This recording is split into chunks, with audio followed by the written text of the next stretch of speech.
अस्सलाम वालेकुम गाइस। आज एक और वीडियो के साथ मैं आ गया हूँ। इसमें 2-3 बातें हैं क्योंकि अब कल सिडनी टेस्ट शुरू होने जा रहा है जो कि एक डेड रबर है क्योंकि ऑस्ट्रेलिया ने सीरीज़ 2-0 ऑलरेडी जीत ली हुई है।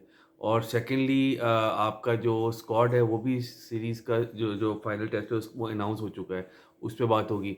उस पे आने से पहले ना मैं क्योंकि मैंने लास्ट अभी जो हम मेलबर्न वाला टेस्ट मैच हम हारे हैं बॉक्सिंग डे टेस्ट, उसके बाद कोई वीडियो नहीं बनाई। क्यों? क्योंकि दिल ही टूट गया था। After so many years we were this much close to win a test match in Australia and level the series. मगर हमारी अपनी हरकतें, हमारे अपने जो है ना बेवकूफ़ियाँ, सेल्फ डिस्ट्रक्शन मोड हमारे आड़े आता है। पहले तो भाईजान अब्दुल्ला शफीक जिसके बारे में मैंने आपको मशवरा दिया था इसको समझ बॉन्ड दें, वो आया। उसने वार्नर का कैच छोड़ा, फिर मार्श का कैच छोड़ा। अच्छा, पहली इनिंग में आपने ऑस्ट्रेलिया को एक छोटे स्कोर पे आउट कर लिया, जो कि एक्सपेक्टेड नहीं था। उसके बाद आपका 124 फॉर 1 है। Abdullah Shafique and Shan Masood, they were cruising. We were 124 for 1 and from there we went on to go 6 down at 170। अब मुझे बताइए यार क्या। अच्छा, ऑस्ट्रेलिया ने खुद कहा है कि हम we were just sniffing for a point कि कहीं पे हमें मौका मिले और हम पाकिस्तान को उठा दें। और पाकिस्तान का कहते हैं कि हो ही नहीं सकता जब तक ये जीत नहीं जाते ना, हमें लगता है कि ये खुद ब खुद ऐसा मौका देंगे और हार देंगे। यही हुआ है इस टेस्ट मैच में। आप 170 पे 6 हुए, you ended up giving a 52 run lead. फिर आपने ओपनिंग्स अगर तो कमाल स्पेल डाला आपके फास्ट बॉलर्स ने, रिस्ट्रिक्ट किया 14 पे 6, 46 जब स्कोर था उस पे मिचेल मार्श का आपने कैच छोड़ दिया। उसके बाद आपने उससे 96 खा लिया। टारगेट आपको मिल गया, क्या कह सकते हैं, 317 रन का आपको टारगेट मिल गया। चलो कोई बात नहीं, आपको स्टार्ट मिला, आपकी पार्टनरशिप लगी, आप सब चीज़ें ठीक कर रहे थे। You were 5 down for 217 run, 100 रह गया था, बल्कि 98 रह गया था। And you got out for just 18 run. आखिरी 5 विकेटें 18 रन पे गिर गई। फिर आपके जी डायरेक्टर साहब हफीज़ को मैं समझ, प्रोफेसर कहते हैं, ये प्रोफेसर प्रोफेसर कोई नहीं है, इसको अकल ही नहीं है बात करने की। कहते हैं जी हमारी टीम जो थी ज़्यादा अच्छा खेली और हम जो थे वो हमें जीत हम हमारा जीतना। भाई कैसे तुम्हारा जीतना बनता था? ऑस्ट्रेलिया ने आपको पकड़ के रखा।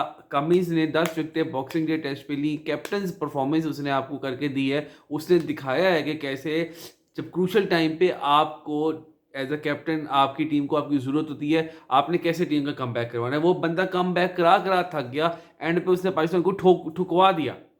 ये होती, आपने 4 विकेटें अच्छी ले ली तो आप अपने आप को बड़ा सूरमा समझ रहे हैं कि जी हमने बड़ी अच्छी क्रिकेट खेली है। क्या क्रिकेट तो थी, टफ मोमेंट पे आपका बंदे आपके प्लेयर खड़े होते और आप वहाँ से मैच जीतते। ठीक है ना?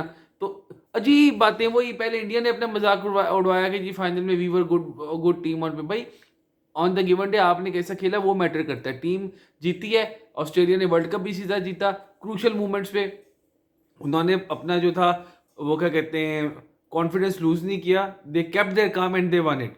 यही मेलबर्न टेस्ट में भी हुआ कि Pakistan were so close of upsetting Australia and they lost it at the very crucial time. जब चाहे उसके बाद वो ऐसे विकेटें गिरी हैं, भाई चलो रिजवान आउट हो गया था, कुछ सुकून तो करो ना। बाकी बैट्समैन बिल्कुल ही क्या वो गुल्ली डंडा खेलते हैं कि आपसे मतलब खड़ा ही नहीं हुआ गया ऐसी। यार मतलब है ही नहीं ना, ये मेंटल स्ट्रेंथ ही नहीं है इनकी। मेंटल कंडीशनिंग होनी चाहिए, इनको ट्रेनिंग होनी चाहिए हाउ टू हैंडल प्रेशर। आपका इमामुल हक पहले दिन से मैं कह रहा था भाईजान इस तरह के प्लेयर मैच नहीं जिता सकते, आपने उसको फिर भी जी खिलाया। अब तसल्ली हो गई। अब उस से फिर कितना कूल रिस्पांस दिया कमिंस ने। उससे पूछा जी हफीज साहब ने कहा जी हम ज़्यादा अच्छी टीम थे। उसने कहा ठीक है थे, जीते तो हम ही ना। जलील कराना अपने आप को, बिला वजह अपने आप को। फिर उसके बाद आपका जी हफीज़ की सीरियसनेस ये है, मैं पहले दिन से कहता हूँ कि ये बेगमात के साथ आप टूर पे भेज देते हैं। इनकी अपनी याशी लगी होती है, होटलों में रहते हैं, फिरते हैं, टूरिज्म करते हैं, वापस आ जाते हैं। और अगर इनसे पूछ लो कि भाईजान आपने परफॉर्मेंस क्या दी है, तो ये माइंड कर जाते हैं कि जी हम जवाब दे नहीं है, हम ये नहीं है, हम वो नहीं है। हफीज साहब एयरपोर्ट पे कॉफ़ी पीने बैठ गए। कॉफ़ी पीने बैठे, इन्हें पता ही चला फ्लाइट निकल गई है, लेट हो गए। पूरी टीम चले गई, भाईजान अपनी बेगम के साथ जो कॉफ़ी इंजॉय कर रहे थे वो कॉफ़ी इंजॉय करते। क्या यार, ये आपकी सीरियसनेस है, ये आपका प्रोफेशनलिज्म है कि you are more into enjoying the surroundings और ट्रिप। बेगमात को साथ लेके गए हुए, फुल फुद्दू खाते लगे हुए, एंजॉय करो, हारो जीतो वही रिजल्ट है, आप अपना आपका चलता रहे, टीए कमाओ। यार पाकिस्तान के लिए गए हो यार, कोई शर्म कर लो। मेरे हिसाब से तो बैन होना चाहिए कि फैमिलीज को ट्रैवल कराना नहीं चाहिए, इनका फोकस ही नहीं होता, पहले नहीं कुछ होता, साथ इनको भी तुम दो, ये इनकी औकात है, मुफ्ते लगे हुए हैं बस। उसके बाद फिर अब आप कल का टेस्ट जो है उसकी टीम अनाउंस हो गई है। मेरे ख्याल से इस पे मैं क्रिटिसाइज बहुत करते हैं, these changes were up on cards. Saim Ayub को सिडनी टेस्ट से बेहतर मेरे ख्याल से जगह नहीं मिलती थी ट्राई करने की, but to some experts it's still too early to expose Saim Ayub. मगर मेरे ख्याल से वो लड़का वन ऑफ द बेस्ट है, he will show potential in Sydney cricket ground and he will prove all of us wrong.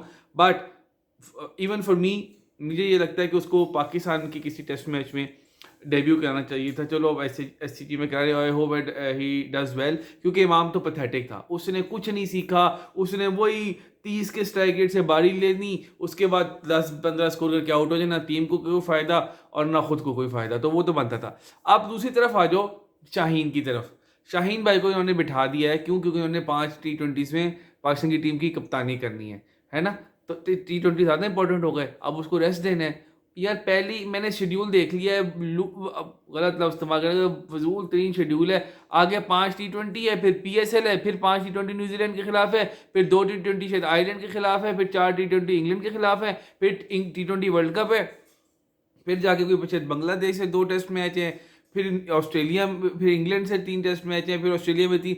मतलब कोई मुझे समझ नहीं आ रही क्या शेड्यूल है जो आपको शाहीन को एक तरफ आप हारिस रऊफ ने कहा जब मैं रेस्ट करना चाहता हूँ तब आप उसके पीछे पड़ गए, अब आपने शाहीन को बिठा दिया। मैं तो नहीं मानता भी आपने शाहीन को क्यों बिठाया, अब उसके थोड़ा सा रिदम जो था वो आना शुरू हुआ था पिछले मैच में, अब आप उसे उठा के बिठा दो। तो यार मुझे शाहीन का बिठाना समझ नहीं आता। But one more thing, Sajid डॉन को ऐड कर दिया इन्होंने स्क्वाड में, and I think world is not ready to see his brilliance. तो मैं कब से कह रहा था कि एक प्रॉपर स्पिनर के बगैर आपको जाना ही नहीं चाहिए, तो अब फाइनली साजिद डॉन भाई को टीम में शामिल कर लिया है इन प्लेस ऑफ क्या कहते हैं आप शाहीन अफरीदी, उसको बिठा दिया। मेरे हिसाब से शाहीन को नहीं बैठना चाहिए था, हसन अली को बैठना चाहिए था और उसकी जगह साजिद खान आता और शाहीन खेलता, ठीक हो गया। बट न समहाउ अब इन्होंने चेंजेस कर दिए हैं। आई होप कि कल पाकिस्तान अपसेट करे इस टेस्ट मैच में, लेकिन बारिश का भी बहुत ज़्यादा चांस है सिडनी में, तो ये भी हो सकता है कि after so many years we might end up seeing a draw. तो let's see and let's hope Pakistan does well. But I am very मतलब फीलिंग सैड कि इन लोगों ने जो भी पिछले टेस्ट मैच में इतना अच्छा मौका जाने दिया है, इतने अच्छे चांस जाने दिया है, सिर्फ पुअर फील्डिंग की वजह से मेरे ख्याल से, और इसमें कोई किसी की गलती नहीं है। और क्रूशल मोमेंट्स पे प्रेशर में आ जाना और परेशान हो जाना ये हमारी गलती है, हमसे हमेशा होता है। हमारा mental I don't know level किस किस्म का है कि हमसे परफॉर्मेंस हो ही नहीं पाती अंडर प्रेशर। तो बस दैट्स प्रीटी मच इट। कल टेस्ट मैच है, मैं कहता हूँ पाकिस्तान चलो 2-1 करके आए, क्योंकि टेस्ट चैंपियनशिप के पॉइंट्स के लिए, या अगर पाकिस्तान ये टेस्ट मैच जीता है तो बड़ा अच्छी बात हो जाएगी पाकिस्तान के लिए क्योंकि हम 2 टेस्ट मैच हार चुके हैं और हमें पिनलाइज भी हुआ है स्लो ओवर रेट की वजह से। Let's see, I will stay in touch with my क्या कहते हैं एनालिसिस इन कमिंग डेज। बस दिल ये कर रहा है कि पाकिस्तान अच्छा खेले और जीते। Best of luck to Saim Ayub, और साजिद खान भी डिजर्व करता था, कोई इसके बाद ऑप्शन नहीं था, तो आई थिंक साजिद खान भी अच्छा परफॉर्म करेगा। Best of luck Pakistan.